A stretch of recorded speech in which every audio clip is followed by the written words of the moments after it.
Poštovani gledatelji, ovu emisiju počinjemo snimkama iz Italije. Nije čudno što uz tu zemlju ide pridjev La Bella Italia, kao lijepa naša, jer to je doista nepregledan muzej na otvorenome, rajski vrt svuda oko. To je zemlja preljepih antičkih trgova, raskošnih palača, bazilika, arena i koloseja, a kakvih li proizvoda, brendova, o gastronomiji i vinima da ne govorim.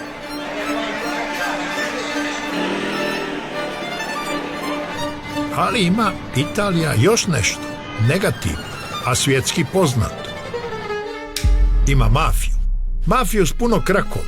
Cosa Nostru, Sacra Coronu, Unitu, Stidu, Ngrangetu.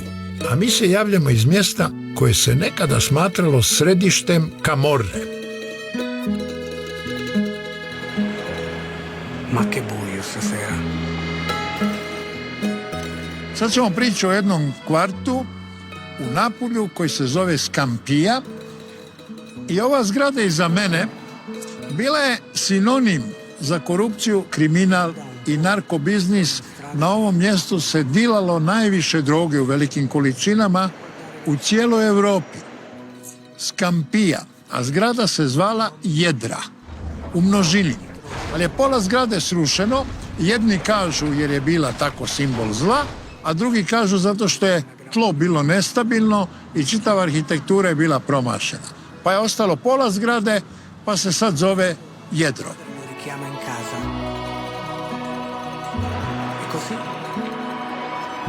Le finestre tornano ad una a dormire, lasciando la strada nuovamente al buio. È vero, 20-25 anni fa questo era un quartiere che in forte difficoltà, che ha vissuto veramente dei momenti, degli anni bui. Però Scampia non è la Scampia di 20 anni fa, ci sono stati dei forti cambiamenti in questi anni, in questo ventennio, grazie all'aiuto dello Stato e delle istituzioni, grazie alla Polizia di Stato che qui è intervenuta veramente in maniera massiccia più volte nel corso di questi decenni, proprio in maniera veramente forte, e grazie anche all'aiuto delle istituzioni e della popolazione locale, delle tante persone che abitano qui, che non volevano il degrado e il regredire di questo quartiere. Premda ovo mjesto nadomak Napulja i dalje izgleda više depresivno nego impresivno. Ovdje su istaknute fotografije ljudi zaslužnih za dobrobit zajednice. Potpora većini poštenih građana stizala je i još stiže. Osobno je Papa Franjo posjetio ovo mjesto 2015. dajući znak da mafija neće pobijediti i da je Scampija sigurno mjesto za život. Oggi Scampia è un quartiere normale della città di Napoli, è uno dei quartieri con più verde pubblico dell'intera città, è un quartiere dove si riescono a fare anche eventi, dove prima era impossibile. Infatti noi qua c'è la piazza Giovanni Paolo II, anche chiamata piazza Ciro Esposito, in onore del ragazzo, del nostro concittadino morto a Roma durante quella famosa finale. Noi 20 giorni fa abbiamo ospitato uno dei più grandi concerti che si sono svolti in Europa, abbiamo avuto il Red Bull Live del 2023, abbiamo avuto per 2 anni consecutivi questo mega concerto con i più grandi cantanti italiani ed europei che si sono venuti a esibire qui. E lei lavora nel municipio? Io sono assessore al commercio, al mercato, al verde, parchi e giardini di questo municipio. Questo è l'8° municipio di Napoli, che non rappresenta solo Scampia, ma bensì rappresenta anche Chiaiano, Marianella e Piscinola. Politico di che partito? Sono del partito PD, Partito Democratico.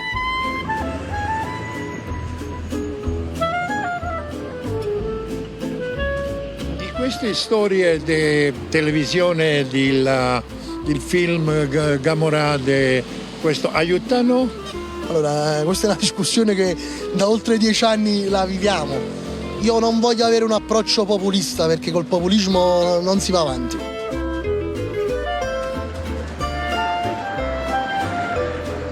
C'è il primo Camorra che era uscito al cinema, poi è uscito la fiction.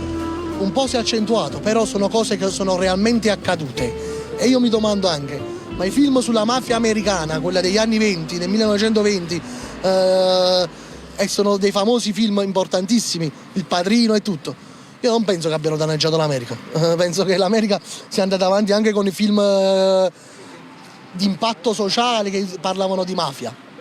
Per questo è normale, io capisco che nel format locale si crea questa contrapposizione tra Gomorra e non Gomorra, ma non è la contrapposizione adatta. Noi non possiamo vietare nulla, possiamo vederci il film e possiamo dire ci piace o non ci piace, perché quando Cattleya viene a Scampia paga l'occupazione solo. Allora, come mai paga l'occupazione solo? Noi non possiamo vietare di far pagare l'occupazione solo, allora noi dobbiamo fare un'operazione verità, se no abbassiamo il livello culturale dei nostri concittadini. Grazie mille. Prego.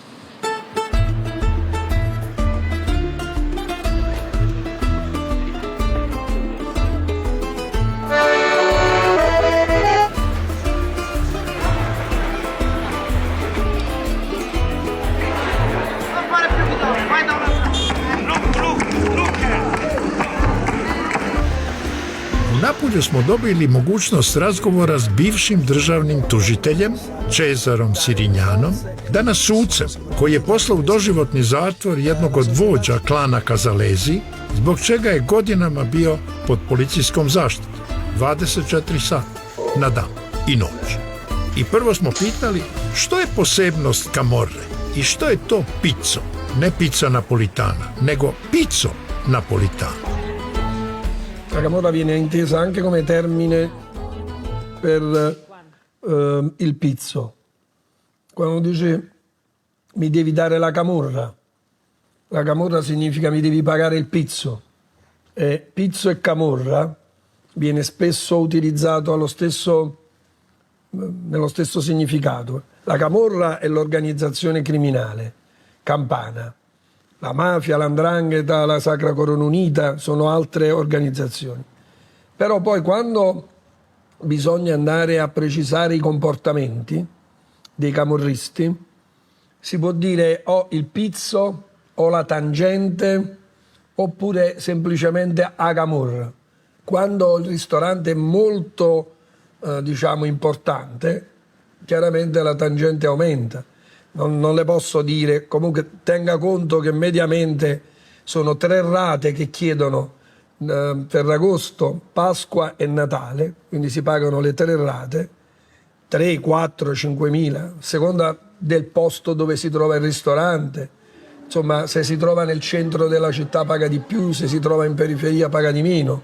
Ma in questo caso hanno la protezione, nessuno viene altro che la Camorra, sì. Non viene la mafia di Milano. È questo quello che garantiscono sostanzialmente, perché quando si paga per non avere problemi.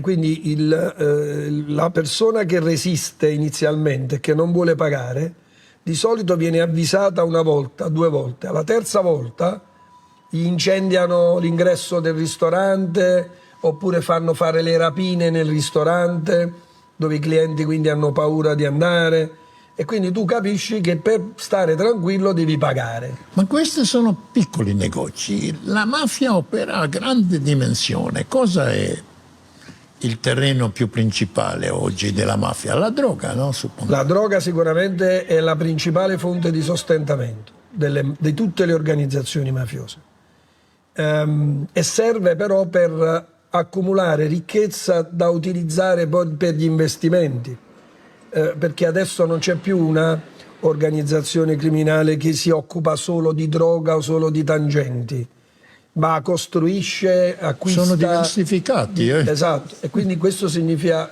e questo è il pericolo per la società, perché si insinua in tutti i mercati, quindi alterando anche poi le regole del mercato.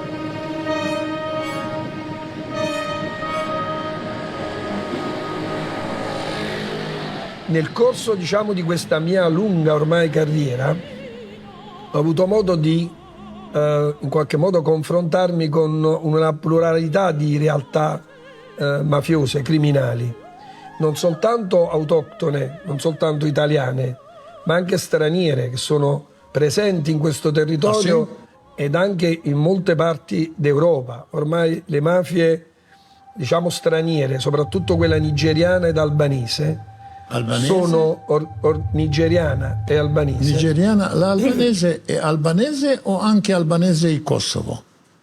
No, più albanese. Albanese, bene. Albanese è un'organizzazione, una mafia che si occupa prevalentemente di traffico di sostanze stupefacenti e di sfruttamento della prostituzione, tratta di esseri umani. Insomma, queste sono le due categorie, i due grossi fenomeni criminali che si possono ricondurre alla mafia albanese. I naravno pitali smo ga za osobna dramatična iskustva s napuljskim klanom. E poi avere le idee chiare su... lei tenga conto che mi sono occupato per molto tempo del clan dei Casalesi, anche perché era silenziosa, cioè non si conosceva, non perché non fosse una criminalità violenta, perché nel nostro territorio negli anni 96-97 a seguire ci sono stati centinaia di morti. Io, tra i vari procedimenti che ho trattato, che ho fatto poi, ho seguito anche nei processi con le condanne, c'è quello sul settore delle agromafie, agroalimentari. Il clan dei Casalesi era riuscito a imporre e ad accordarsi con la mafia siciliana di Rina, fratello di Totò, Gaetano Rina, per monopolizzare il settore del trasporto su gomma di tutti i prodotti agroalimentari nel centro-sud Italia. Viene riconosciuto infatti quel periodo come la stagione stragista di Setola, insieme ad altri 3 latitanti che erano stati già colpiti da provvedimenti di arresto per aver fatto parte di associazioni mafiose, estorsioni, eccetera.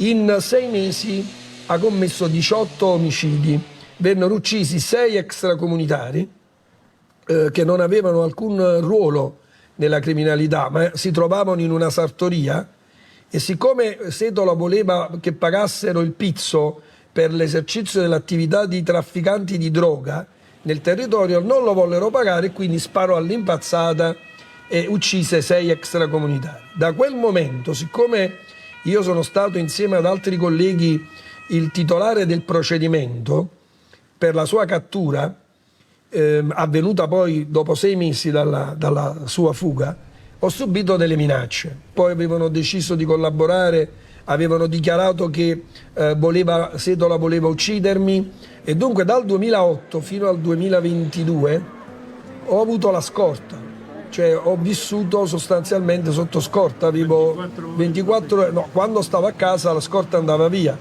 però per tutto il periodo di mia libertà, diciamo quando uscivo, c'era la tutela, la macchina blindata con uomini della polizia. I još smo pitali što radi mafija s novcem od droge, prostitucije, ilegalne kocke. Quei soldi in parte vengono investiti nel traffico, in larga parte vengono investiti invece in centri commerciali, negozi, industrie, immobili sparsi per tutto il mondo, e questa cosa rende forti le organizzazioni. E perché per questo i prezzi degli appartamenti a 10.000 euro il metro quadrato, perché la mafia certo, perché chi guadagna soldi con la droga, se vuole andare a vivere nel centro, che ne so, di Roma o di Milano, non si preoccupa del prezzo al metro quadro, va a comprare perché quei soldi non li ha lavorati. Grazie mille. Grazie a voi. Na izlasku iz zgrade, koja je nekad bila policijski čuvana, opazili smo automobil s razbijenim leptir staklom. Je li to bila neka poruka, neka prijetnja bivšem tužitelju, nismo utvrdili. Žurili smo već na sastanak s vođom najvećeg talijanskog policijskog sindikata, Romanom Felićem. Baš mu je odgovaralo ime i prezime. Romano, jer živi i radi u Rimu, Felice, jer djeluje, a i kaže za sebe da je sretan. Zaključili smo s njim ovaj razgovor o mafiji.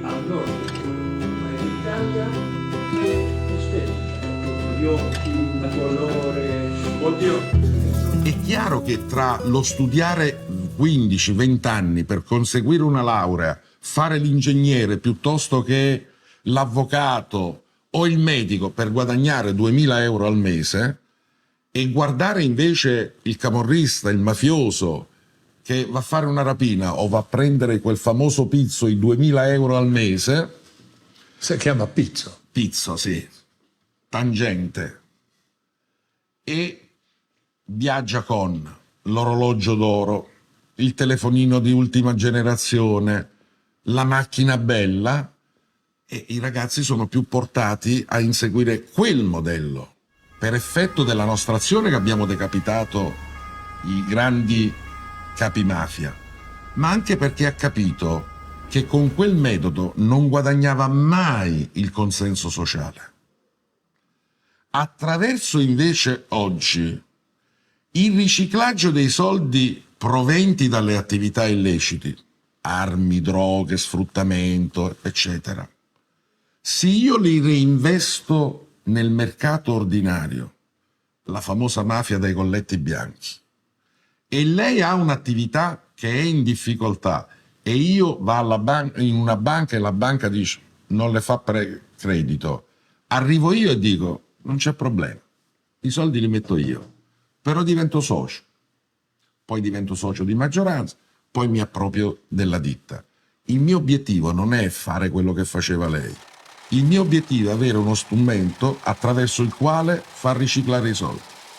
Quindi io in quel momento ho ottenuto lo strumento che mi serve per rendere leciti i proventi che erano illeciti. Ho guadagnato consenso sociale perché ho mantenuto in vita un'attività che dava lavoro a della gente, la quale non si preoccupa da dove arrivano i fondi. Come dicevano i latini, pecunia non olet. Può funzionare con una mentalità che dura 50-60 anni di corruzione, può funzionare il sistema senza corruzione. Allora guardi, il problema non è la corruzione. Noi per esempio come europei, in particolare in Italia, abbiamo un grosso problema quando andiamo nei mercati arabi, nei mercati anglosassoni. Perché? Perché lì pagare l'intermediazione è normale. Io mi rivolgo a lei per arrivare a lui e in cambio di questo servizio le do dei soldi. È tutto normale. Se lo fa una società, Leni, se va a fare un'operazione di questo tipo, in Italia viene accusato di corruzione.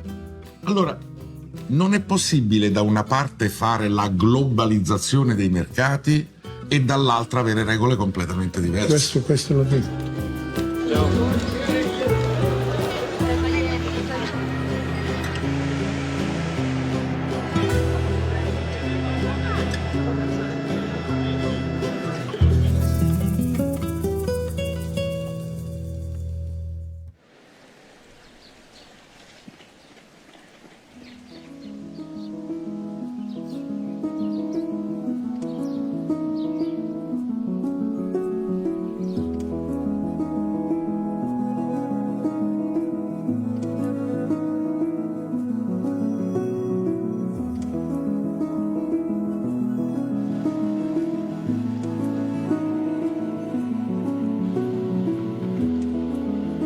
I sad se opet prebacujemo s juga na sjever.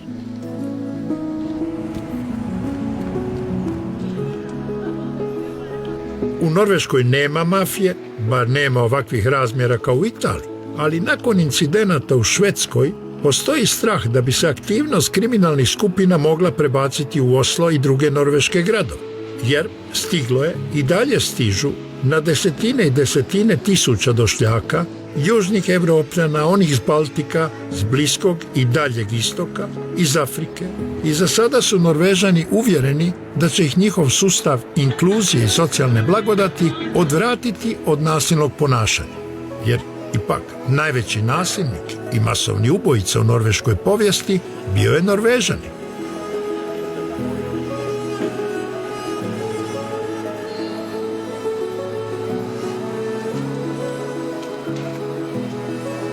Svaki veći grad u Europi, pa tako i Oslo, ima obilježeno jedno mjesto povijesnog stradanja. Ovo u Oslu je ne tako davno, dakle 2011. 22. srpnja, kada je onaj mladi Andres Breivik, član neke antiimigrantske stranke koji se 9 godina pripremao, ostavio bombu u svom automobilu pored vladinih zgrada. Sad je ovdje to veliko gradilište pa ne možemo vidjeti. Tu je bio i Picassov mural i on je otišao prema otoku gdje će nastaviti svoje ubijanje, a bomba je eksplodirala ubivši 8 ljudi.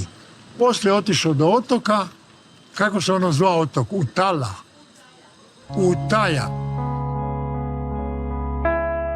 Uslijedio je masakr na tom malom otoku, ubio je 69 mahom mladih ljudi, a ranjeno je ukupno 319 osoba. U zatvoru leži čovjek koji je ubio 70 i onoliko ljudi. Ja. I njemu će isteći kazna. Njemu neće isteći kazna. On je dobio kaznu i svake 5. godine se to mora ponovo provjeriti kakva je njegova situacija. Sad neću ulaziti previše, ja znam taj slučaj dosta dobro, ali neću ulaziti baš ono konkretno to, nego općenito rečeno. Kad čovjek dobije takvu kaznu kao što on, u principu on više nikad neće izići van iz zatvora. Kako onda oni mogu to? Zato što on je dobio kao jednu kaznu gdje se mora, ako on traži da iziđe van poslije 3 godine, poslije 5 godina, taj slučaj mora ponovo na sud i suci onda moraju razmatrati je li opasnost da će on ponovo nešto počiniti. Ali dobro, istekne 21 godina, zakon kaže 21, Ne. i kako onda on produži preko 21? 21 godina kazna, to je ako dobiš čisti zatvor. Ali ima nešto drugo, kao nije u zatvoru jesi, ali ne zove se kao zatvor, nego si dobio, ja ne znam tu riječ na hrvatskom. Narukvica, ova... Ne, to za takav slučaj ne dobiješ, nego moraš biti u zatvoru, ali se može produžiti doživotno. Ako si opasnost... Posebna opasnost za društvo. Dobro, što u ovom slučaju ne treba dokazivati posebno. Ne treba puno dokazivati. Rehabilitacija i ideja narukvica i tako dalje. Kakve rezultate daje? Dobre rezultate. I do sad smo imali, ako dobiješ kaznu do 4 mjeseca zatvora, možeš imati tu narukvicu na nozi, a sad smo povisli to do 6 mjeseci. Znači, ako dobiješ godinu dana kaznu, možeš sjediti 6 mjeseci, zadnjih 6 mjeseci možeš biti kod kuće sa tom narukvicom. Ali onda moraš imati ili posao, ili školu, moraš imati nešto konkretno da se baviš, ne samo sjediti kod kuće, ništa ne raditi. Ali se pokazalo, osobito za mlade koji dobiju tu priliku, da je ta vrsta, da je to bolja rehabilitacija nego biti zatvoren u zatvoru. Spaljivanje Kurana. Da. Šta je to? Da. Šta je to, kažu mi ovako. Ko se prijavi da će spaliti Kuran i u ime slobode govora, dobiva pratnju i zaštitu. Da. Besplatno od države. Da, je. Je tako? Je. Tako je to, slobodu govora. Ali sada tu se isto jako puno sada priča. Jel bi trebali zabraniti to? Zato što to puno se oko toga dešava. Onda nove demonstracije, pa nasilje, pa tuče, pa puno problema poslije tog paljenja. Ali što se tiče kako je sada, trenutačno imaš zaštitu policije ako ali zašto se kažnjava? Moraju biti neke stvari koje nisu sloboda govora, nego govor mržnje. Recimo, vikne li neko Heil Hitler, šta se događa? Onda i on viče, tamo ide ulicom i potpuno izgleda normalan. Nije bolestan, nije lud. Jel? I možda još 3 idu za njim. Ja. Je li to kažnjivo? Isto malo zavisi, isto. Jer, na primjer, ako... Jel organiziran, jel u tome, jel naci? Jel, na primjer, izrečeno ispred nekih Židova, onda je to više kao kriminal mržnje protiv vjeri, tako te sad, to se onda drugčije i strože gleda na to. Ali ovako inače, da hodaš po gradu, više bi razmišljao da je čovjek lud nego kriminalac.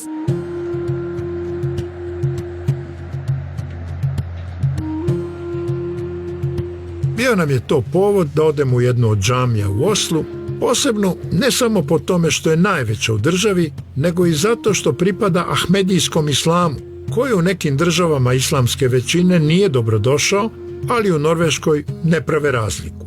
Ovdje ima 50-ak islamskih centara i mjesta okupljanja koje redovito posjećuju učenici i studenti. They came here to know what Islam is. Actually, what we believe, what we do, how we pray. So they have many questions, many times. So What do they ask? it could be from why you are using this cap, or Why don't you drink alcohol? it could be a question. And what do you Yes. say?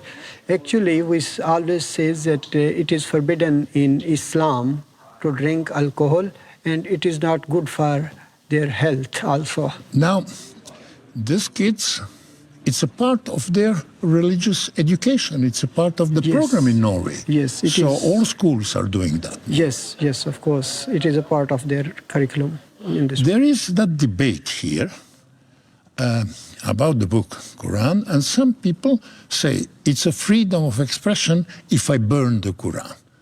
And so immediately he is entitled to have protection from the police, from guards, and so on. How do you comment that?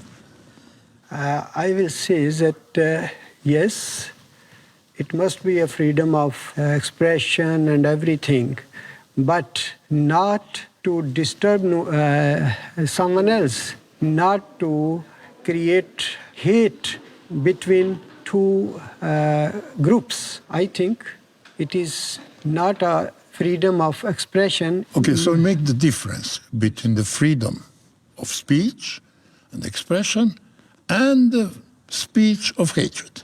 Yes. So you think that burning the Quran would be like proclaiming Nazi philosophy? Yes, of course.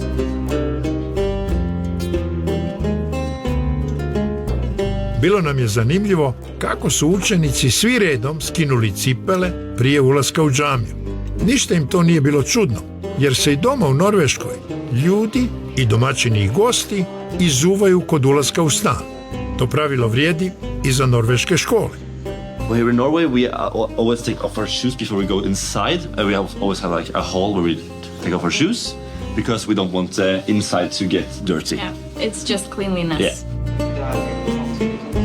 Yeah, the Norwegian school is secular, but 2 hours a week we have like religion curriculum where we learn about all the big different religions, because Norway is a multicultural country, and to best live in multicultural country is to learn about all the different cultures and religion as well.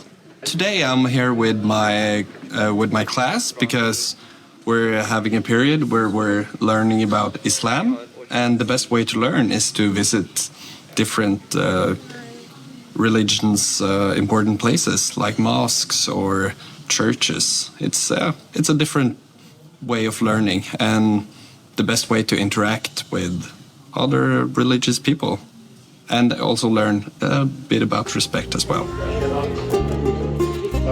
Your people, your Muslim brothers, are they mostly coming to the mosque? Time to time, yes, when they are free from school and jobs.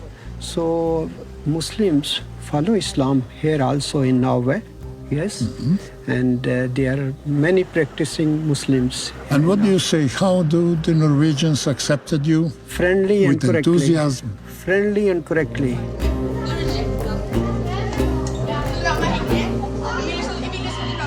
What Norwegians say about these newcomers, people from abroad, basically not from Sweden or from Denmark. They come from Middle East, they come from Eastern Europe. What do they say? Some do not like it, some like it, but it depends on how you put the question. If you ask who should do this and that, then everybody would accept that, yes, they have to come from somewhere.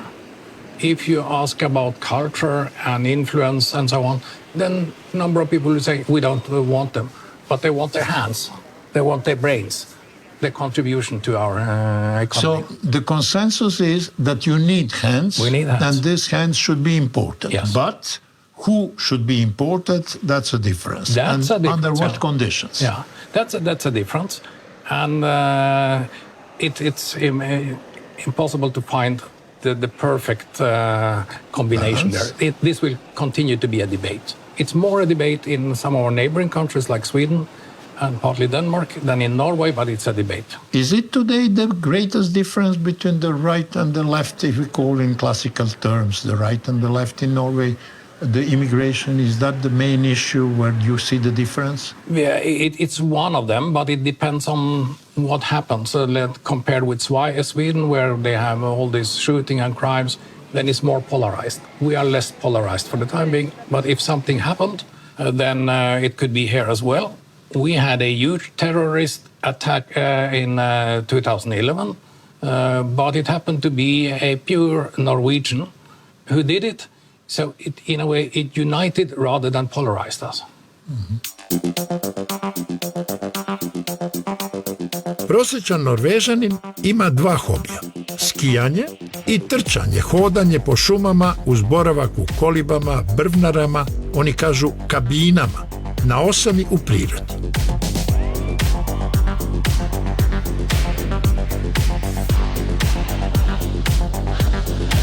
Skijati mogu preko cijele godine, evo u ovakvim dvoranama. Dakle, pod krovom imate cross country trčanje, a ako ste odvažni, tu je i spust.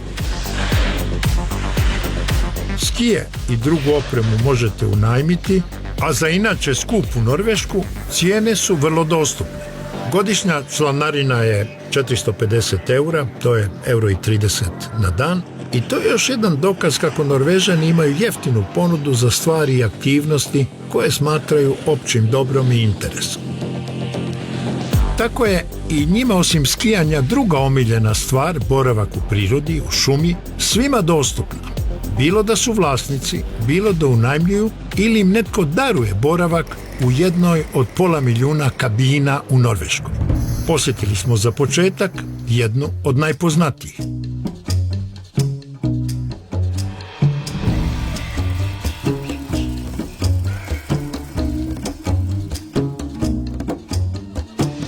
We're 20 minutes outside the city center of Oslo, at a cabin called Bekkensten.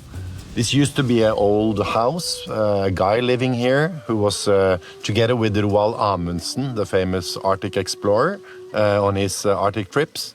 And when he died, the municipality got the house, and then we had the pleasure to take over it. And now it's for everyone to stay here and to visit this beautiful place. When DNT, my association, was founded in 1868, we were mainly focused on the vast area in the mountains. But over the years, we've opened up a lot of huts and cabins very close to city centers, like this one. Så fint det blir. Kan vi komme in?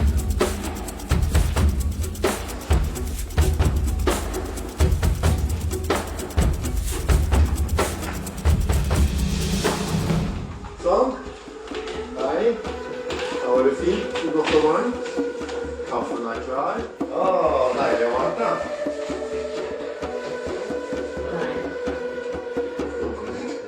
So here, this is a typical kitchen in sort of the unmanned cabins.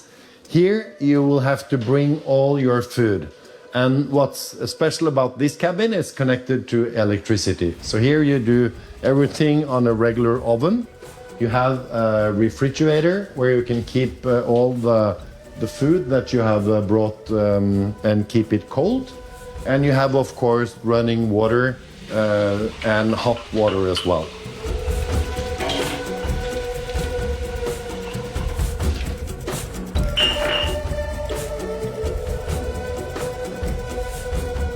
So here is there is 2 rooms in these cabins, and you have this old køyeseng, as we call it, and you rent one of the bed, and then that bed is yours for tonight.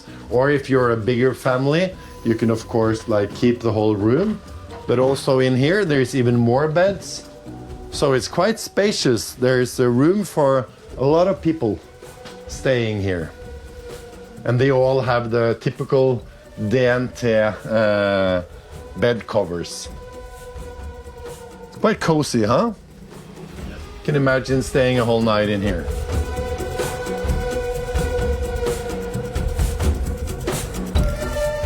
There's no television in any of the cabins, so it's really for friends and family to take time to log off the busy or the ordinary life and to have some time together, like as a family, if the whole family is together and play cards or play other games, just making sure to have some quality times. Also outside in the friluftsliv, but also inside when you're waiting for dinner or preparing dinner. Nemojte misliti da je ideja o nastanku tolikog broja brvnara u Norveškoj, spajanja ljudi s prirodom, posjedovanje zemljišta, nešto što nema korijene u temeljima norveške društvene etike. To nam svjedoči u Norveškoj veoma cijenjeni profesor, politolog Iver Neumann. The Protestant idea that you should speak directly to God. You should have your personal God, your own personal Jesus, as Johnny Cash sings about. But you should also have a piece of land. And of course, in the old days, that meant that you should be a farmer, not a peasant, as it were. You should own your own land. You should not till somebody else's land. You should own your own land. When people moved to the cities, of course, they had no more land. And the way they dealt with this was that they usually got from a brother who stayed on the farm or from a cousin or bought it themselves, a little plot of land where they had a cabin. So, it's a dacha system, except that a lot of people have it. Very nice. Početna ideja da brvnare kabine budu mala, skromna mjesta za spajanje s prirodom ipak se pretvorila u prosjek od 90 četvornih metara i puni luksuz struje, grijanja i tople pitke vode. Ekološke udruge opet to vide kao prijetnju okolišu, a taj trend komentira i pisac Lars Svetsen.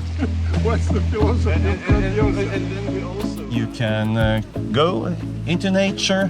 Norwegians think that nature is especially Norwegian. And then it should be rather aesthetic. So the people like me who have water and electricity in their cabins, we're cheaters. I mean, it's a bit like cheating. They don't have electricity or water? To really live the authentic cabin life, you should really go outside to collect water from a pond or from a well, or melt snow in the winter on your stove, which you use, of course, logs to heat, and so on. That's the authentic cabin experience. I mean, I might offend those people that don't have water and electricity, but how did they fulfill their toilet needs? I mean, then we have in the nature. We have the outdoor toilet, which is usually a very small shed in which you go to do the necessities, and then say once a year or so you have to empty it, and nobody wants to do that. And you can have people making 200,000, 300,000 euros a year, and they spend time in these cabins very modestly and so. Yeah, we like that. You like that? Yeah. And especially because then you're away from other people. I mean, Norwegians, we tend to like our distance, as you probably have noticed. And there was also this joke in Norway during the COVID pandemic, when the regulations were lifted in which you had to stay 1 meter apart from other people, that all Norwegians had a sigh of relief, because that meant that we could return to our usual 2 meters apart. So we tend to enjoy our distance, yeah. Yeah, there's a lot of people in Norway that has their own private hut. I think it's around 500,000 now. Private huts in Norway, but we are like almost 6 million people, so it's there's a lot of people not having their own hut. So we have in my association around 600 now, soon 600 cabins, which are open for everyone. You can rent them as a member, or you can rent them without being a member. For a member, 1 night, 25 euro. For a non-member, around 40, I guess. It depends a little bit on from cabin to cabin. That's all about trust. The famous Norwegian word tillit. We have small shops in many of the cabins, And as long as you have the key, you can go inside the cabin and you can take whatever you want to take in the shop, and you pay when you leave. You pay by an app, and we trust you that whatever you take, you pay. So it's all about the trust. And I think that's the glue that keep this society as strong as it is. There are obligations. You should always leave the cabin looking a little bit better than how you found it. So you have to clean it. You have to make sure there is wood inside the cabin. If you have like dishes and stuff, you have to make sure that you wash everything and clean the floors and then lock the cabin and say, okay, goodbye. Now it's welcome for the next guests. Sad smo doznali kako funkcioniraju kuće za odmor, no kakva su pravila za gradnju pravih kuća za stanovanje. Otišli smo u malo mjesto Gjerdrum, gdje je došlo do velikog odrona zemljišta. Dosta je kuća srušeno, 10 ljudi je poginulo. Idemo pitati za pravila gradnje i tko je tu kriv za nesreću, ako je uopće netko kriv.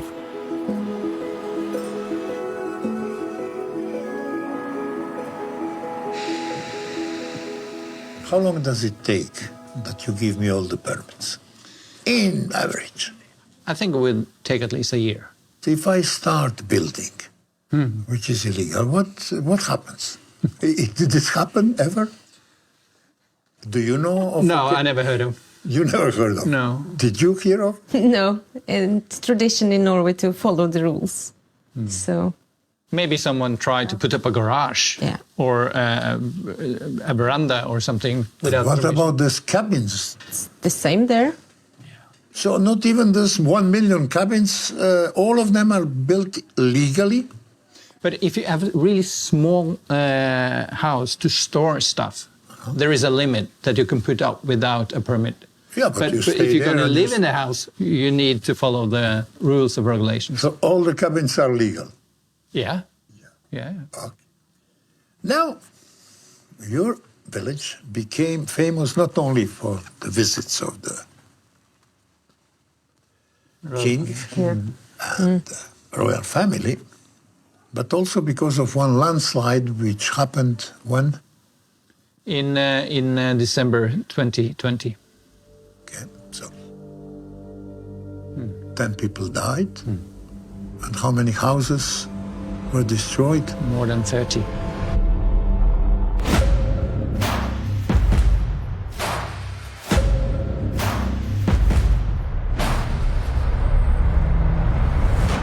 How did it happen? You were personally a victim of that landslide, so tell your story. It's happened in the middle of the night. It's around 4 o'clock in the morning that we thought that somebody was trying to break in our house. It seems like house was shaking. There was no electricity. Tried to go to the front door to see what's happening. The house got demolished. We thought maybe the earthquake. We realized that we are standing in the middle of the crater, and it's very dark in the middle of the night, and then you see craters, and then we realized that we were actually not in the place where we lived, because we have traveled with the landslide 400 meters.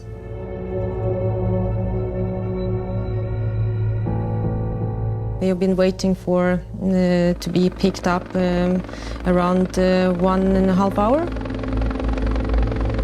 Then all of a sudden it started to snow, the first time in the whole winter. You have any presumption that it happened because of climate changes, maybe? We had a lot of rain that year. We didn't have any snow days almost the whole winter before the landslide. So the climate is a big part of it, of course.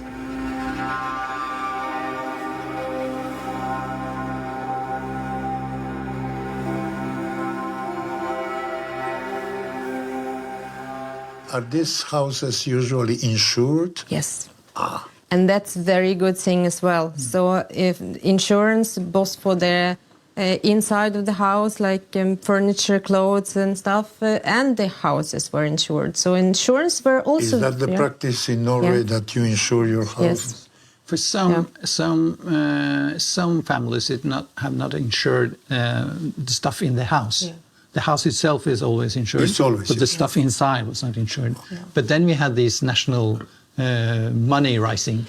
So these people got everything back from this private money raising. The reconstruction of the slide area and everything around took now only a few weeks ago. So 3 years? Yeah. Almost 3 years. Almost 3 years. Yeah. And how many houses did you say? More than 30. 30 houses. 3 years. I mean, we would imagine it cannot happen in Norway. Everything is so meticulously examined and everything is regulated. What was, now that after 2-3 years, do we know the reason? We do know the reason. Erosion in a small river was exposing a quick clay part underground, which started the slide, which enlarged after. Now it's a good question, how could that happen? We are a very regulated society. We, as you said, we need a lot of permissions to build houses. How can we build houses in a place where the ground was not safe? But it seems like we cannot, some risk is still there. This is a natural disaster that happened. And in that area where the slide started, it was so far away from where the houses stood. So that means that we didn't know how the ground was in that area. We knew a lot where the houses were, a few hundred meters away, but not at this point.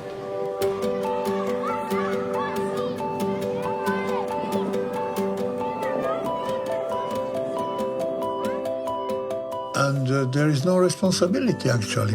I mean, the owner of the ground, they do not have the responsibility to find out that how safe it is. The municipality was not involved with that area, so there was not enough knowledge of the safety and the risk in that area.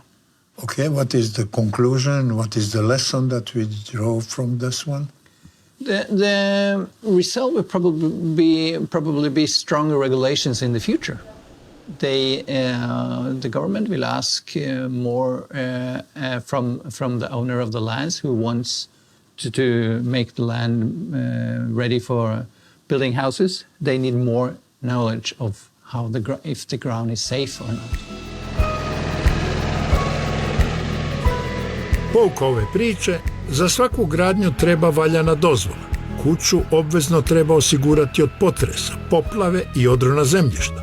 Postradalim susjedima trebaju pomoći susjedi koji nisu nastradali i uz sve to, zamislite, nije kriv nitko. Kriva je priroda, ali steklo se iskustvo i više se neće graditi na ovakvim mjestima.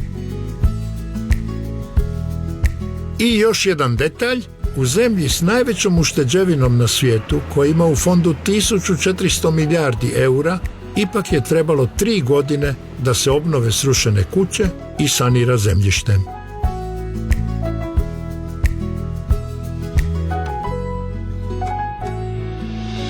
I to je bilo sve u idućoj emisiji Ljudska prava na europskom sjeveru i jugu. Finska i Norveška među prvima u svijetu uvele ravnopravnost žena koja je gotovo u potpunosti ostvarena. Koautorica bestsellera Priče za laku noć za mlade buntovnice, Francesca Cavallo, prodanog u 7 milijuna primjeraka, govori nam o predrasudama koje još traju u Italiji. Aktivist za prava etničkih i seksualnih manjina, Grk Gregori Valjanatos, bio je osuđivan i zatvaran zbog svojih liberalnih uvjerenja. Desna vlada u Finskoj planira restrikcije, studenti se bune, podržavaju ih sindikati i crkva. Poštovani gledatelji, doviđenja.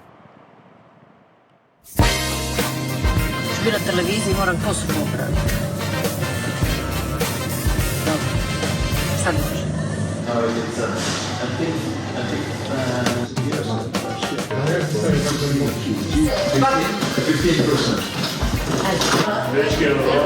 Ide li to? Ide to. Facciamo anche una foto.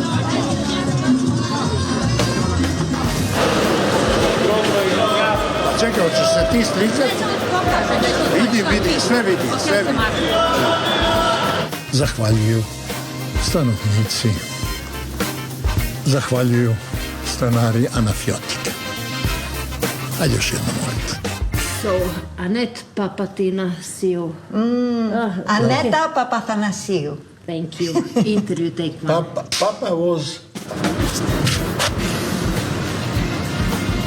Taj grad. Tu su postavljeni čemu ima 39 dućana, trgovina. Itd. Tako, čuje se sve, jel?